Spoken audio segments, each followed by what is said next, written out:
अस्सलामुअलैकुम। I hope that you're all doing well. आप सब ठीक-ठाक हैं। आई एम सॉरी बड़ी देर हो गई है वीडियो अपलोड किए हुए, लेकिन आई एम बैक एंड इस दफ़ा जो मौज़ू है वो है अपने बालों का हम ख़्याल कैसे रख सकते हैं और हेयर फॉल के बारे में थोड़ी-सी इन्फॉर्मेशन। तो लेट्स गेट स्टार्टेड। तो सबसे पहले मैं कुछ बेसिक्स बताना चाहती हूँ, जो शायद सुनने में लोगों को ना अच्छी लगे, लेकिन आपके जो जेनेटिक्स है ना, आपके माँ-बाप के, आपके आबाओ-अजदाद के जो जीन्स हैं, जो आपके अंदर मुंतकिल हुए हुए हैं, उनका बहुत गहरा ताल्लुक है आपके बालों के साथ। ठीक है? चांसेस आर कि अगर आपकी मदर या आपके फादर के बाल वीक हैं, तो आपके भी होंगे और आप उसके बारे में कुछ नहीं कर सकते। आप अपने जीन्स के साथ लड़ नहीं सकते, ठीक है? They have a huge role in determining the type, the colour, the texture of your hair, ठीक है? लेकिन नाउम्मीद होने वाली बात भी नहीं है, आपको अल्लाह ने जो बाल दिए हैं, उनका अच्छा ख़्याल अगर ना रखें, तब भी बहुत मसले होते हैं और अगर आप उनका ख़्याल रखें, तो बाल बहुत अच्छे लग सकते हैं, ठीक है? आपकी खुराक, आपके विटामिन लेवल, आपकी हाइड्रेशन स्टेटस यानी कि आप पानी कितना पीते हैं, उसका भी एक बहुत डायरेक्ट लिंक है आपके बालों के साथ। तो जनरली लोगों को ये लगता है कि मैं बालों की हेल्थ के बारे में बात कर रही हूँ, तो मैं कोई मैजिकल कोई तेल या कोई लोशन या कोई शैम्पू बता दूँगी। लेकिन टू बी वेरी ऑनेस्ट, आपकी अगर हेल्थ फिट नहीं है ना, आप बहुत स्ट्रेस ले रहे हैं या आपकी खुराक ठीक नहीं है, उसमें सारी चीज़ें बैलेंस्ड अंदाज में नहीं है, आप पानी नहीं पी रहे, तो यकीन करें कि कोई भी जो है ना, बाहर वाली चीज़ इसको ठीक नहीं कर सकती, जब तक आप अंदर से अपने आप को ठीक ना करें, ठीक है? जब आप अच्छे वेल नरिश्ड और रिलैक्स्ड स्टेट में होंगे, तो आपके बालों में भी वो चीज़ नज़र आएगी, ठीक है? फिर उसके अलावा ये कि कुछ लोगों के बाय बर्थ अच्छे बाल ही होते हैं, लेकिन वो उसको ख़राब कर देते हैं by putting so much stress on their hair. वो हर वक़्त बालों को कभी पर्म करा रहे होंगे, कभी हीट एक्सेसिव उसके ऊपर कर रहे होंगे, कभी ब्लो ड्राई करा रहे हैं, कभी कुछ हेयर डाई वग़ैरह लगाई हुई है। तो ये नहीं सही। बालों को कम से कम छेड़ना चाहिए, ठीक है? और कुछ लोग क्लेम करते हैं कि कोई मैजिक फ़ॉर्मूला है जी, कि जिसके साथ आपके हेयर फॉल गायब हो जाएगा। ये सब झूठ है, ठीक है? हाँ, अगर किसी बीमारी की वज़ह से आपका हेयर फॉल हो रहा है, तो वाक़ई वो क्योर हो सकता है, लेकिन बाकी हेयर फॉल को जब मैं डिस्कस करूँगी, आपकी आई होप अंडरस्टैंडिंग बेहतर हो जाएगी इस बारे में और आप स्कैमर्स की बातों में नहीं आएँगे। जनरली जब होता है ना कि कोई कहता है फलाना तेल या फलानी रेमेडी ने हमारे बाल वापस उगा दिए, वो ये नहीं होता। वो ये होता है कि उन्होंने अपने बालों की केयर करनी शुरू कर दी होती है। बेसिकली यही मसला उनकी इम्प्रूवमेंट होती है। तो उसके अलावा एज़ अ डॉक्टर मैं आपको बता दूँ कि कुछ दवाइयाँ ऐसी होती हैं जो कि बालों को गिराते हैं, उनका साइड इफ़ेक्ट में शामिल होती है। सबसे मशहूर और बदनाम वो ड्रग हैं जो कीमोथेरेपी के ड्रग्स होते हैं। उनके सारे के सारे बाल ही झड़ जाते हैं। तो कुछ दवाइयों के भी असरात होते हैं। फिर अक्सर देखा गया है कि जब बेबी हो जाता है औरतों का, तो उसके बाद एक टाइम पीरियड होता है जिसमें बहुत ज़्यादा बाल गिरते हैं। वो भी नॉर्मल है, वो ठीक हो जाएगा, घबराने की ज़रूरत नहीं है। फिर आपके हार्मोन्स का बड़ा गहरा ताल्लुक है। हार्मोन से मुराद ये है आपका थायरॉइड, आपकी वेट, अगर आप बहुत ओबीज़ हैं, तो आपके हार्मोन्स भी आउट ऑफ बैलेंस हैं। अगर आप मेनोपॉज़ के करीब हैं, तब भी आपके हार्मोन्स इस तरह से हैं कि हेयर हेल्थ को वो इतना फ़ेवर नहीं करता। अगर आप हर वक़्त परेशान रहते हैं, स्ट्रेस में रहते हैं, तो आपके जिस्म में कोर्टिसोल का जो हार्मोन है, वो हाई होता है। उसका भी अच्छा इफ़ेक्ट नहीं होता आपके बालों पे। इसी तरह अगर आपके मेल हार्मोन्स एंड्रोजन जो हैं, वो भी उनका इम्बैलेंस भी प्रॉब्लम कर सकता है। तो थोड़ा-सा आपको मैं एजुकेट करना चाहती हूँ अबाउट हेयर साइकिल। हमारे जो बाल होते हैं ना, वो हर वक़्त एक जैसा नहीं ग्रो कर रहे होते। इनके ना ये फ़ेज़ेज़ में ग्रो करते हैं। तो मेडिकली बताएँ तो इसके फ़ेज़ होते हैं एनाजेन, कैटाजेन, टीलोजेन और एक्सोजेन फ़ेज़। इनके मतलब मैं आपको समझाती हूँ। जो एनाजेन फ़ेज़ होता है ना, वो 2 से 6 साल तक चलता है और उसमें बाल आपके एक्टिवली ग्रो कर रहे होते हैं, ठीक है? फिर आता है कैटाजेन फ़ेज़, उसमें कुछ भी नहीं होता, ग्रोथ स्टॉप हो चुकी होती है। टेलोजेन फ़ेज़ के ऊपर जो है आपके फॉलिकल्स रेस्ट करते हैं, 3 टू 5 मंथ्स का टाइम होता है ये और उसके बाद आपका साइकिल रिपीट हो जाता है, ठीक है? बाल मतलब कुछ अर्सा नहीं ग्रो करते, फिर करते हैं, फिर गिरते भी हैं। तो ये एक साइकिल के साथ-साथ हो रहा होता है, ठीक है? तो this is to be expected. बालों का गिरना इतना एब्नॉर्मल नहीं है जितना लोगों को लगता है। लोगों को लगता है हमारे बाल कभी गिरने ही नहीं चाहिए। हालाँकि एक फ़ेज़ आता है जब बाल गिरते हैं ज़्यादा, दैट्स ओके। बाल की ग्रोथ का फ़ेज़ भी आएगा, ठीक है? तो ओवरव्यू अब मैं बात करने लगी हूँ जी हेयर केयर के बारे में। बहुत सारे गलत प्रैक्टिसेस होती हैं लोगों की। शैम्पू की सिलेक्शन की बात कर लें, ब्रशिंग टेक्निक की बात करें, बहुत सारी बातों को मैं डिस्कस करूँगी। लेकिन आपकी कोई भी उम्र हो, आपका कोई भी जेंडर हो, जब भी बाल गिरते हैं बुरा लगता है। It is very upsetting. और मेरी कोशिश होगी इस वीडियो के थ्रू कि आप कुछ सीखें जो कि आपकी हेल्प करे इस सिचुएशन में। तो कुछ मिथ्स हैं। कुछ लोगों को लगता है कि बहुत महँगे-महँगे जो ब्रांड्स हैं वो इस्तेमाल करेंगे तो हमारे बाल बेहतर हो जाएँगे, ठीक हो जाएँगे। इस दैट्स नॉट ट्रू। शैम्पूज़ जो हैं कुछ लोग बिलीव करते हैं कि अगर इस शैम्पू के ऊपर सिल्की स्मूथ लिखा है तो हमारे बाल बस सिल्क के बन जाएँगे। या कुछ लोग कहते हैं इस शैम्पू से हमारे बाल कर्ली हो जाएँगे तो वो कर्ली हो जाएँगे। नहीं, आपके जो बाल हैं ना, आपके बाल वो ही रहेंगे। शैम्पू का काम होता है आपके बालों को साफ करना, बस। इसको इससे ज़्यादा ना समझें। फिर ऑयल जो होता है वो अच्छी चीज़ है, मैं मानती हूँ। लेकिन ऑयल आपके बालों को थिक या उनका टेक्सचर नहीं बदल सकता, ठीक है? ऑयल बहुत अच्छा एक नरिशमेंट है, एक बहुत अच्छी केयर है आपके बालों की, लेकिन वो आपके बालों की टाइप को नहीं बदल सकता, ठीक है? इसी तरह फ्रीक्वेंट हेयर कट्स करा-करा के लोगों को लगता है कि अपने बालों की टाइप बदल लेंगे, ये भी नहीं होता। फिर all hair loss is permanent. Some people think कि अगर आपके बाल गिर रहे हैं तो बस ये परमानेंट है, ये भी नहीं होता। फेजेज़ में जैसे मैंने आपको कहा था समटाइम्स हेयर लॉस होता है, फिर एक फेज़ आता है आपके बाल अच्छे ग्रो भी करते हैं। आप कभी गौर करें तो आप ये चीज़ खुद ऑब्ज़र्व करेंगे।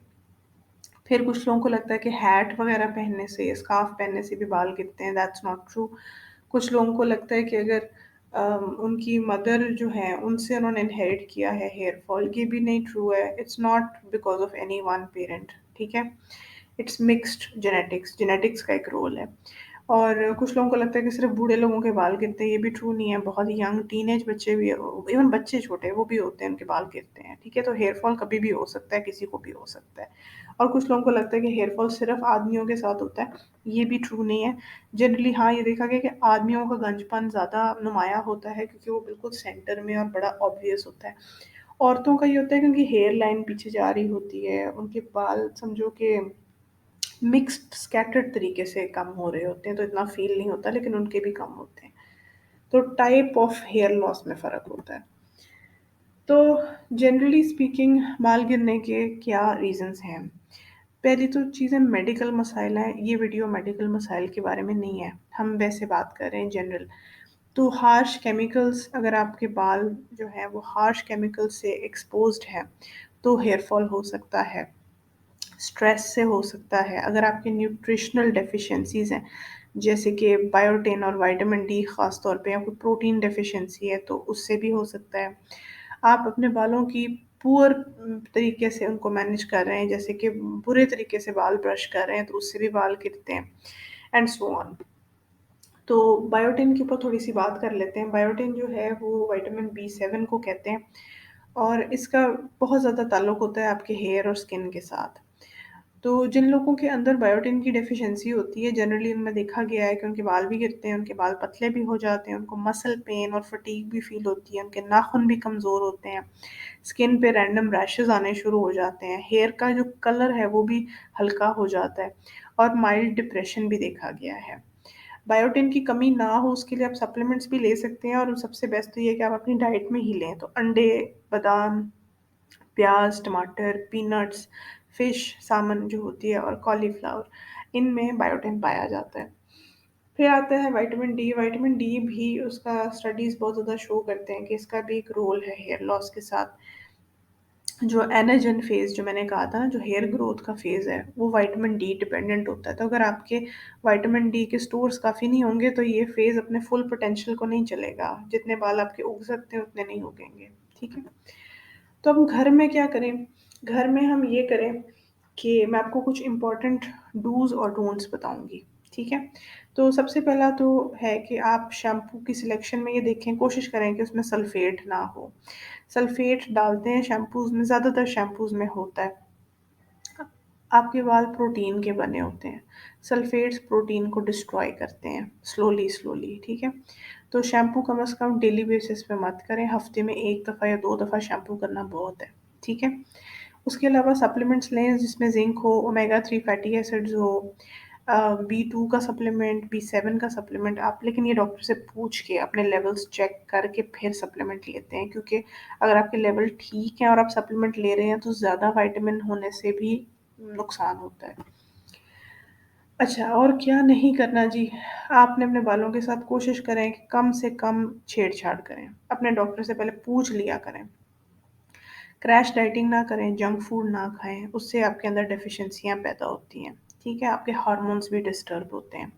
स्ट्रेस कोशिश करें कम लें, अपने बालों को ब्लीच या डाई ना करें, और अगर आप करते ही हैं तो कोई अच्छा ब्रांड इस्तेमाल करें, ठीक है? और हीट से दूर रहें, heat is very bad for your hair. ये जो ब्लो ड्राई होती है उस वक़्त बड़ी अच्छी लग रही होती है, लेकिन अच्छा नहीं है। आपके बाल प्रोटीन के बने होते हैं, जब प्रोटीन को हीट लगती है तो उसका स्ट्रक्चर ख़राब हो जाता है, ठीक है? तो बहुत फ़र्क पड़ता है इस चीज़ से। अपने बालों को बहुत गर्म पानी के साथ भी मत धोया करें, दरमियाना नॉर्मल सा टेम्परेचर होना चाहिए, और कोशिश करें गीले बालों को ब्रश ना किया करें, क्योंकि गीले बाल ज़्यादा आसानी से टूटते हैं। फिर ये है माइंड बॉडी कनेक्शन। मैं इस चीज़ को बहुत फर्मली मानती हूँ कि अगर आप परेशान हैं, आप डिप्रेस हैं, तो आपकी सेहत पे उसके असरात नज़र आते हैं, ठीक है? इवन ये देखा गया है कि कुछ लोग जो बहुत स्ट्रेस लेते हैं, उनके बाल जल्दी वाइट भी होना शुरू हो जाते हैं, बाल गिरना शुरू हो जाते हैं। देयर आर मेनी स्टडीज़ जो इनका लिंक डेमोन्स्ट्रेट करते हैं। तो कोशिश करें अपने आप को मेंटली भी रिलैक्स रखें। हेयर डाइज़ और ट्रीटमेंट्स पर्सनली अब खैर अपनी-अपनी चॉइस है। मैं ये नहीं कह रही आप अपने सेल्फ एक्सप्रेशन को मार ही दें। आपका दिल कर रहा है आप कर लें, लेकिन ये अच्छा नहीं है आपके बालों के साथ, ठीक है? अगर आपकी ज़रूरत नहीं है ना प्रीमेच्योरली, अगर आप यंग हैं और आप सिर्फ फैशन के चक्कर में कर रहे हैं तो ना करें। कोशिश करें कि अवॉइड करें, और जितना छेड़छाड़ कम करेंगी उतना अच्छा है आपके बालों के लिए। और अगर आप करते हैं तो सेलेक्ट अ गुड ब्रांड जो कि चीप केमिकल्स नहीं यूज़ करते और प्रोटेक्टिव केमिकल्स उनमें शामिल होते हैं। तो there are different examples of hair treatments like hair perming, balayage, ombre वगैरह। All are something you can do without, to be honest. मैंने बड़े लोगों के किस्से सुने हैं जो बड़े शौक में उन्होंने ये सब कुछ किया था, वक़्ती खुशी भी मिली थी, और फिर उन्होंने कहा था यार हमने क्यों किया है, हमारे बालों का बेड़ा ग़र्क हो गया हुआ है। इतना फ़र्क पड़ा है, हमारे बाल पहले ऐसे थे अब ऐसे हो गए हैं। तो इस पछतावे से रोने का फिर क्या फ़ायदा जब नुकसान हो जाए। तो अवॉइड करें, कोशिश करें, ठीक है? शैम्पू का ये है, मैं दोबारा बता दूँ, शैम्पू का मकसद आपके बालों में से डर्ट को, एक्सेस ऑयल को और डेड सेल्स को रिमूव करना है, और कुछ नहीं, ठीक है? शैम्पू आपके बाल बदल नहीं देगा। अच्छा, अच्छी खुशबू आ सकती है, अच्छा टेक्सचर आ सकता है, लेकिन shampoo is just a shampoo, ठीक है?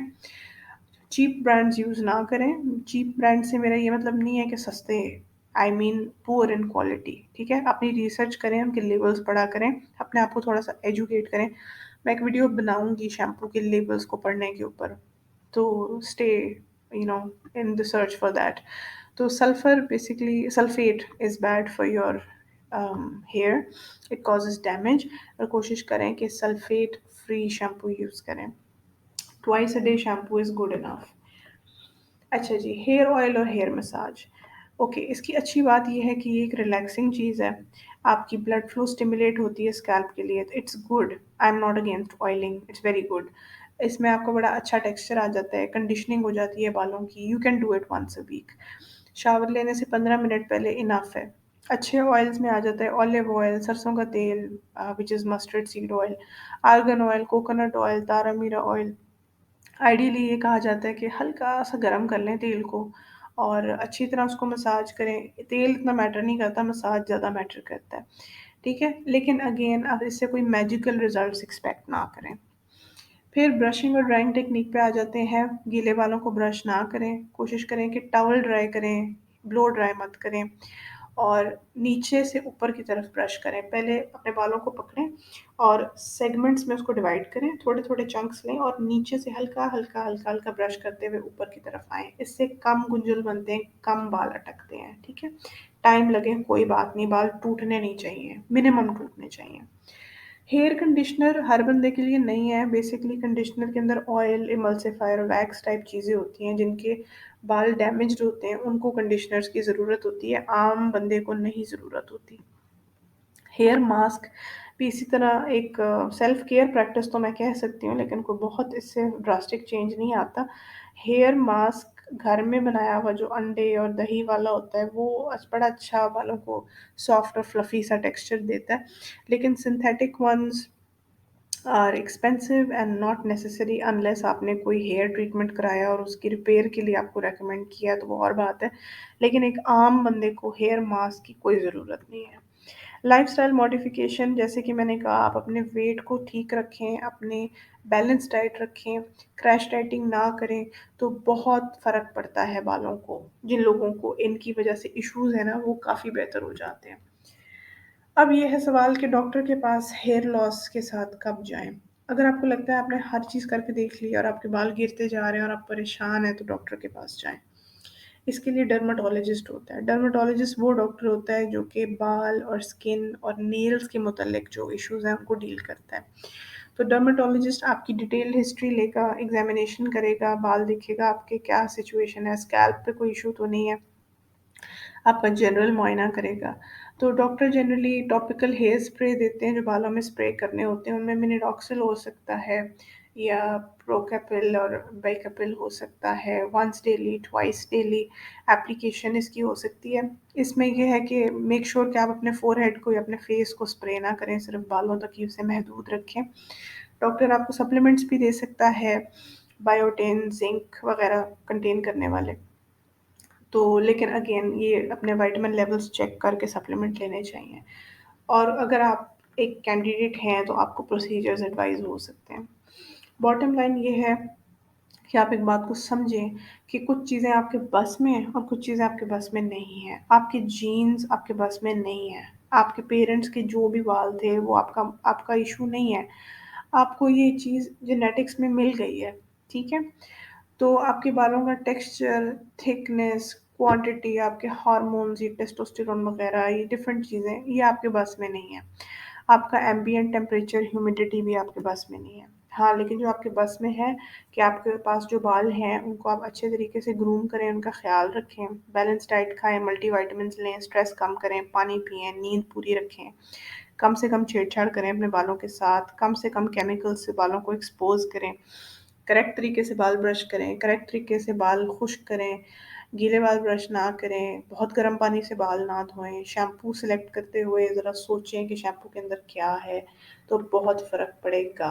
मैं डिटेल में जो बालों के मसाइल हैं उनके ऊपर वीडियोज़ बनाऊँगी, तो अगर आपको कोई डिज़ीज़ प्रोसेस की वजह से हेयर फॉल है, तो वो वीडियोज़ आप देखिएगा। If you like this video please like, comment, share and subscribe to my channel and follow my Instagram and Facebook, जिस पे मैं रोज़ मेडिकल पोस्ट डालती हूँ और अपने चैनल के मुतालिक अपडेट्स डालती हूँ। तो इंशाल्लाह I will be back with another video. अल्लाह हाफ़िज़।